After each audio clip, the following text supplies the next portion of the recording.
The Edge at 11 starts now. A new complaint accuses U of M of trying to hide a sexual assault, the case involving a student and a professor at the Dearborn campus. But it's a police officer who had knowledge of the alleged incident that is now suing the university. Fox News' Randy Wimbley joining us live now to explain why. Randy. Hey guys, that officer is a Marine veteran and former Detroit cop who for a time worked in the sex crimes unit there. I'm told he was very much involved in this investigation. He was in the loop in this investigation and thought it was being mishandled. And when he tried to do something about it, he was suspended. It was just a sense of, I was just trying to do the right thing by the students and the university. And now I'm the one being punished? A U of M Dearborn cop is suing the university, saying the school retaliated against him for revealing what he calls a cover-up of a sex crime, in which a student alleged her professor took advantage of her. It's literally your classic quid pro quo. I'll give you a better grade if you perform a sex act. And he admits it. Attorney Deborah Gordon represents William Ashford, the officer bringing the suit. It all started back on March 1st, 2019, when a student showed up at St. Joseph Mercy Hospital in Ypsilanti, alleging her professor sexually assaulted her in his office.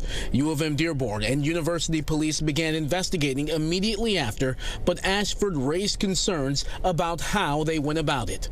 He was involved in the very first attempt to look into this. And right off the get-go, he was not that happy about how the university was handling it. He thought it could have been more professionally investigated. Gordon says police lied about when they sent a warrant package to prosecutors, indicating the case was closed when it was not, and that the school allowed the professor to resign with a clean record. Ashford took his concerns to the police chief, Gary Gorski, saying he believed Vice Chancellor Jeffrey Evans pressured the department to alter criminal sexual conduct statistics.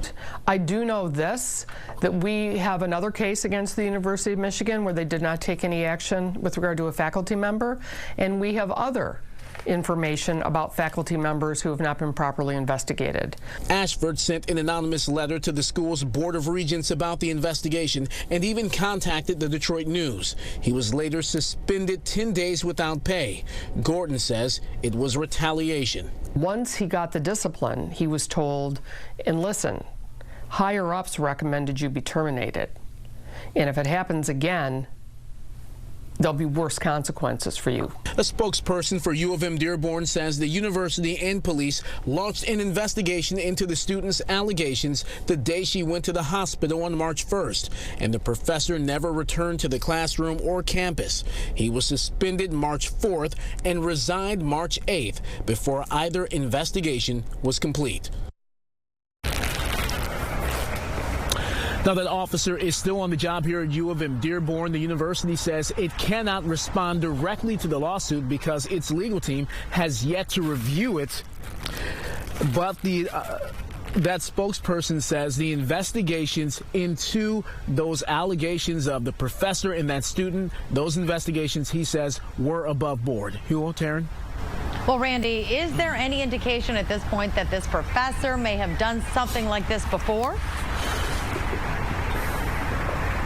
Well, no indications that is the case, but the attorney representing the officer in this lawsuit says when she's handled cases like this, these sorts of allegations do not come out of nowhere, but no indications that this professor had done something like this before. All right, we'll see what happens next. Randy, thank you.